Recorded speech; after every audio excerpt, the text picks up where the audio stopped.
Welcome, and thank you for joining us today in this new edition of our NDC Partnership in Action series of interviews. This is one of several dedicated discussions with key partners of the NDC Partnership that have the objective of sharing the advances, successes, challenges, and opportunities countries have experienced in advocating and moving towards ambitious climate action. We hope that you, the audience, will gain valuable information and context from these discussions, and that you will be inspired as you work towards your own climate actions and enhancement goals in your respective countries. Today, we will have a conversation about the experience in Panama. For the case of Panama, we will have two separate yet complementary interviews that will offer an overall picture of the climate NDC and climate action in the country. On this occasion, we are joined by Dr. Guadalupe Gonzalez. She's the Director of Electricity at the National Energy Secretariat of Panama. Dr. Guadalupe, welcome. Hi, Cayetano. Thank you for inviting me. Dr. Gonzalez is a Panamanian graduated from the Technological University of Panama, where she obtained a bachelor's degree in electromechanical engineering and has a PhD in electrical engineering from Texas A&M University. She has been a professor at the Technical University of Panama since 2011. And in 2019, she became Director of Electricity at the National Energy Secretary, where she is responsible for the development and implementation of energy policy, especially as it relates to electricity. Dr. Gonzalez is also a representative of Panama in regional and global organizations and chapters, such as the World Energy Council, and has been the recipient of several accolades, including the Institute of Electrical and Electronic Engineers MGA Achievement Award for her work in women in engineering activities in Panama and the LAC region. Dr. Guadalupe, today I would like to discuss with you about the climate commitments and the important climate action efforts that Panama is undertaking within the energy sector. To begin the conversation, I think it would be very helpful if you could help us put Panama's energy sector in context as it relates to the climate agenda. According to the second biennial update report, which was submitted only in March this year, the energy sector turned out to be, perhaps not surprisingly, the one with the greatest weight in terms of greenhouse gas emissions, contributing to 51% of the country's emission.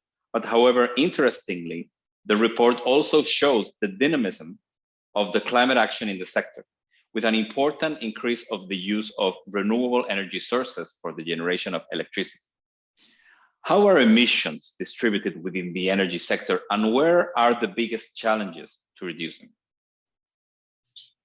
Yeah, thank you again for giving me the opportunity to explain the situation that Panama is living on these moments. Actually, we are working very hard on our climate action from the energy sector. It is as a first priority of the Secretariat, Dr. Jorge Rivera staff, do an energy planning that actually joins both areas, our environment and energy, because as we know, the energy sector is one of the most pollutants in the world, and unfortunately in Panama we are not different. If we analyzed our energy matrix in Panama, we still have a great part of its component is composed by fossil fuels that we have to introduce to our country because we don't have fossil fuels reserves. We have to import that. And most of it, we have to use it in our transport sector. If we analyze our electricity matrix, we see a contrast very interesting because our electricity matrix is highly renewable. Sometimes during the year, we can generate around 87% of electricity from renewables, including hydropower, wind, and solar. So our efforts are on that way. We want to do a transition from the fossil fuel to our electricity matrix because still we have, as I said before, a good portion that is used by the transportation sector. And now with electromobility, we are looking into a new opportunity to do that change in the fossil fuel that we are consuming into going to electricity. For Panama, that is something that we believe is a smart move, because as I said, we have good potential of renewables from our country, and that will shift our electricity sector, our energy sector, into a more renewables and own energy, if you want to look at it into that way. So, and that is why for our energy sector, it was very important to be part of the NDC agreement that we had to give. Actually, we published it on December of last year. The Ministry of Environment provided the actualization of our agreement for our national determined contributions. It was presented, our actualization, and basically the most important component comes from the energy sector and is based on our energy transition agenda from 2020 to 2030.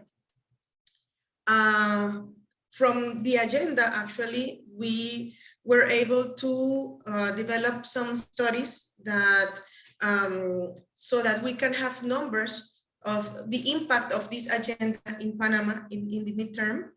And it's not only numbers from the economical point of view, but also from the environmental point of view. And that is what we recommended for our contributions in Panama. Our energy transition agenda is encompassed in producing 5 strategies for the electric sector, 2 strategies for the hydrocarbon sector, and 1 strategy that is transversal to the energy sector. The 5 transitions strategies from our energy transition agenda for the electric sector are universal access, energy efficiency, electromobility, distributed generation, and innovation to our bulk power system. As you can see in there, we have a lot of our energy scenario will change that drastically, as it is happening in the entire world, because we are also looking into going more renewables. Of course, we understand that is a transition, and that's what we have called it in that way. Still, we're gonna be looking into some usage of fossil fuels, mostly to gas, natural gas, for the next 30 years, hopefully up to 2050, but it's still included in our energy matrix. And but as a country, moving forward into another alternatives, as is distributed generation with electromobility, so that we can introduce more jobs into the Panamanian related to renewables and these new types of technologies that day by day are actually gaining more relevance in the user, which at the end is the one that we want to have an impact in. Thank you, Dr. Guadalupe. You've mentioned several very important things, but let me touch on one of them first. The nationally determined contributions, the enhanced nationally determined contribution that was presented in December last year.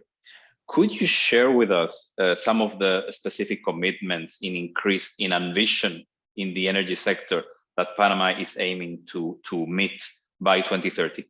Yes, actually, as I was mentioned, our contributions has been matched with our energy transition agenda. And what we included was to help with the reductions of emissions from the energy sector for the country in around 24% by 2050 and 11.5% by 2030. In other words, this will represent in less than around 10 million tons of CO2 from 2022 to 2030 and 60 million tons of CO2 between 2022 and 2050. That's our goal, to have a reduction of those amounts in the midterm and in the long term. Actually, this is something that will be achieved mostly if we can include electromobility, if we can include more renewables in our due to our distributed generation strategy, because we see a relationship, as I said before, between these two technologies, and also if we include more renewables in our energy matrix. Actually, this was a very interesting analysis to do. We developed a study with the United Nations Environmental Program to analyze the impact of the energy transition agenda with the contributions into the economical aspects and the environmental aspect of our society.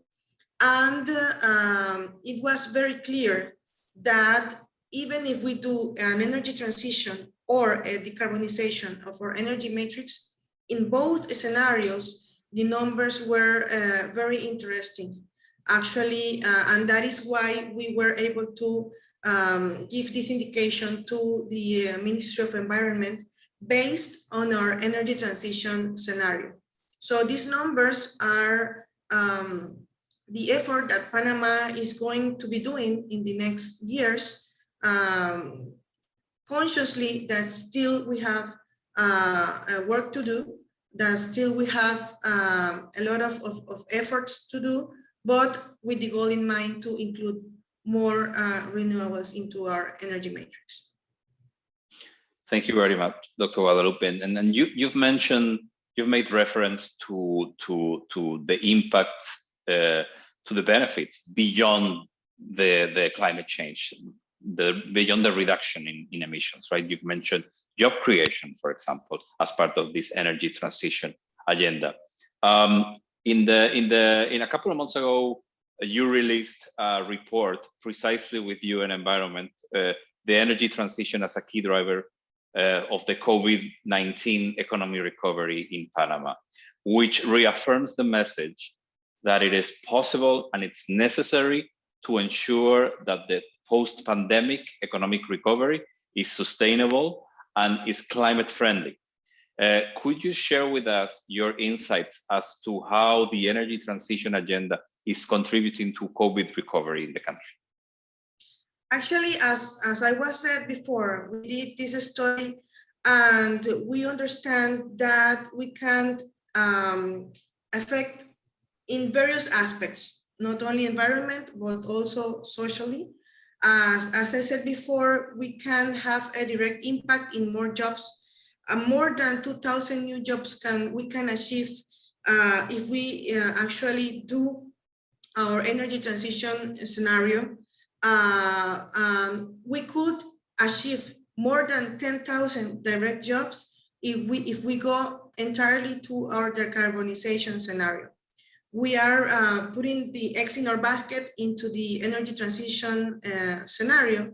So those are types of impacts that we see in the very short term. I'm telling you these numbers is for as short as 2024. If we start right away introducing these type of changes into our society.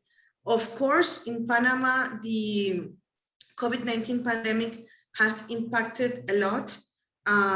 We were hoping to have a more active inclusion of our activities into the society right now. Still, we are in a phase of developing the medium-term scenarios or medium-term strategies.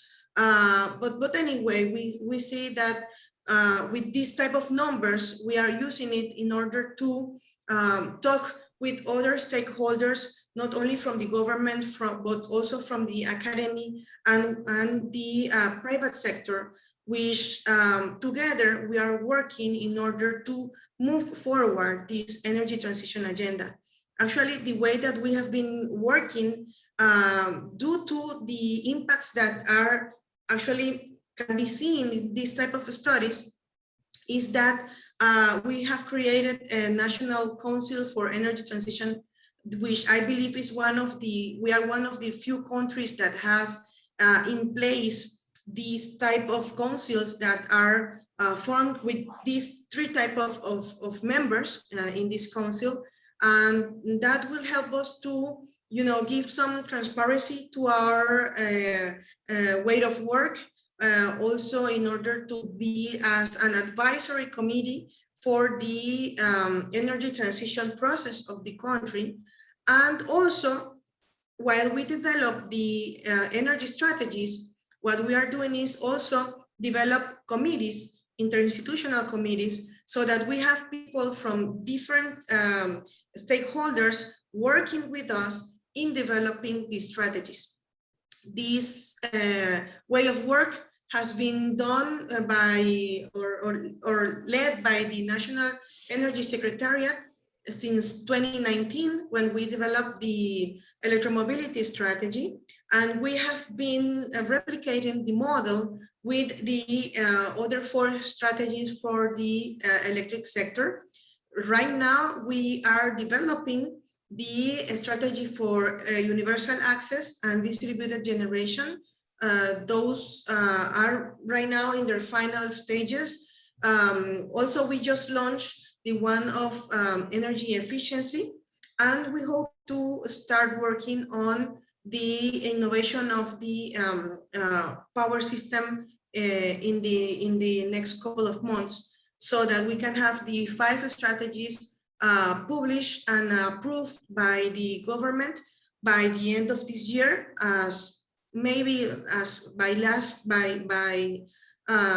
starting next year, but we are working very hard to have it approved by the end of the year, so that next year is more a stage of implementation.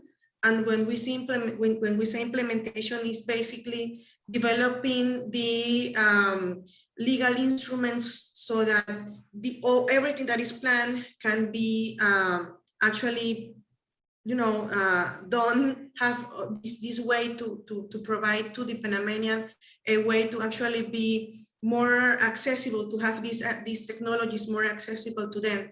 We understand that right now is hard. As I said before, the pandemic has hit the Panamanian a great way. But anyway, we are working very hard to leave everything ready, so that when we come back, it will be easier for them to access to an electric vehicles, or to access to solar panels for their houses, or to access to equipment for energy efficiency with their label, so that we are actually right now doing that process of educating and planning to have everything ready for them.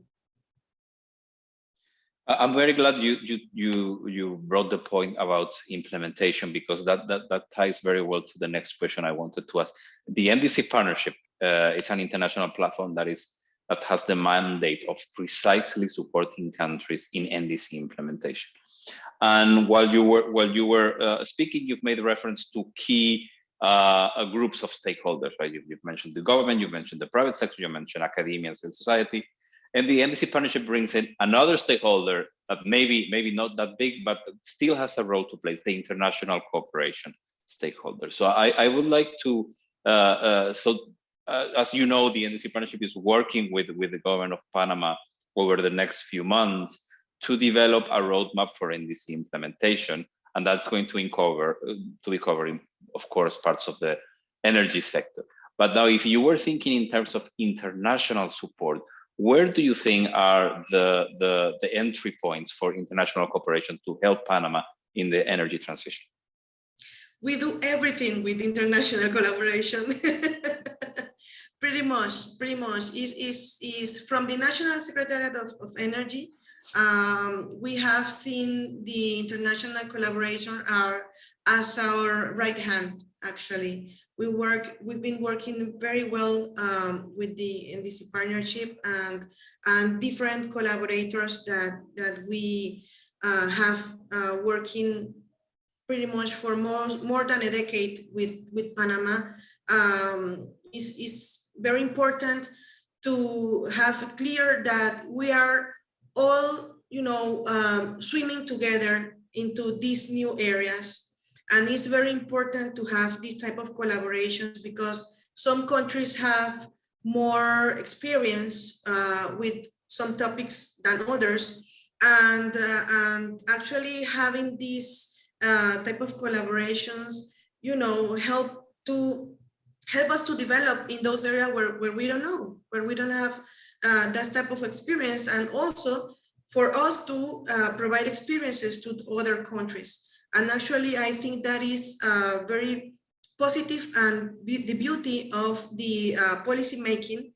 And I've experienced it as well as when we talk about research and developing, because at the end, doing policy for a country in some aspects is also doing research and developing, because you have to evaluate all the possible technologies and all the possible schemes that are developed in other countries. And for countries like Panama, where we are a service country and we welcome those type of technologies once they are mature, well, we also have to study and having the partnerships with international collaboration has helped us a lot.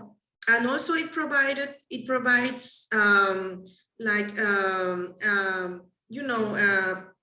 it's the people is assured that we have a solid background in what we are proposing, because it's not something seen by one person, is done by a team of people that knows what the topic that is in on hand, and it helps a lot.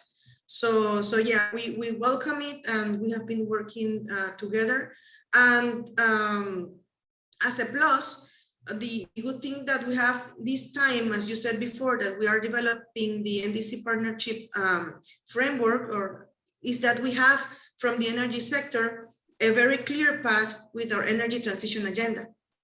So now maybe it's easier to develop this framework, and because we understand right now what we need, and it's a route that is developed, as I said before, with the help of different stakeholders. So we are very clear what is our problem in the short term and how we need to solve it. Of course, this has been conversations between the different stakeholders, and we introduce as a right hand the various studies, analysis that we develop with partners with this collaboration, so that we can use scientific data, scientific reports, technical reports, in order to base our decisions, because options are many, but we need to choose one, and those needs to be based on scientific reports. And at the end, that's what we are looking into. And be sure that NDC Partnership will be there to help you mobilize resources and support along the way. I'm very happy you mentioned that you have a very clear vision, because that is at the end of the day what we're trying to do. We're trying to help governments accomplish that vision of sustainability. Just perhaps to finish off, and since throughout the last year and part of this year, you've been also benefiting from another window of support from the NDC Partnership, the Climate Action Enhancement Package, or CAEP, as it's probably better known.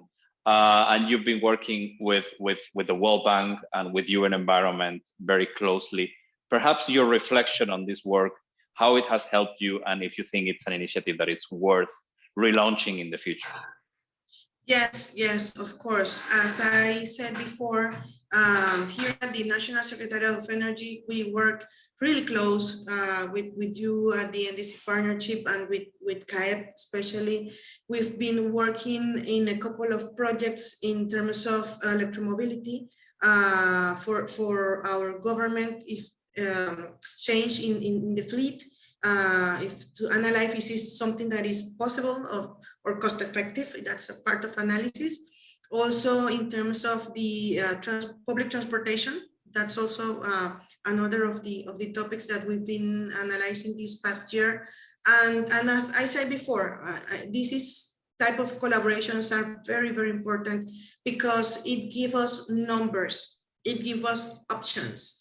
Not only at the technical point, but also economical point, so that we can, analyze them better, ask other questions, have a starting point of analysis, and we need to do it based on technical data. And that is something that we've been having the help of the NDC Partnership. The consultants that we have are we believe from the best that we can work with. We work really in tandem with the technical members of the Energy Secretariat. Right now, we like to work in that way because it's important that the advisors have the feedback from the country. Not all the strategies can be implemented in the same way in the different countries. Every country has its factors, and we like to work in collaboration with the consultants so that we can provide the best option to the Panamanian, because at the end, that is our work. That is, we want to provide energy efficiency. We want to provide better prices of electricity. At the end, we want the Panamanian to be satisfied with its energy sector. It's a hard work, it's a lot of work, but we believe we are walking into that area with our energy transition agenda, and we welcome all the collaboration that we can have. Thank you, Dr. Guadalupe. We are unfortunately running out of time, but I want to thank you for your participation, for so eloquently sharing your vision and the lessons that the National Energy Secretary has learned from these processes, and that we hope are going to be of use for other countries. And to our audience, please do not miss the complimentary interview on Panama's experience with Dr. Ligia Castro, the Director of Climate Change at the Ministry of the Environment, and you can find it in our YouTube channel. Thank you very much and wish everybody a nice day.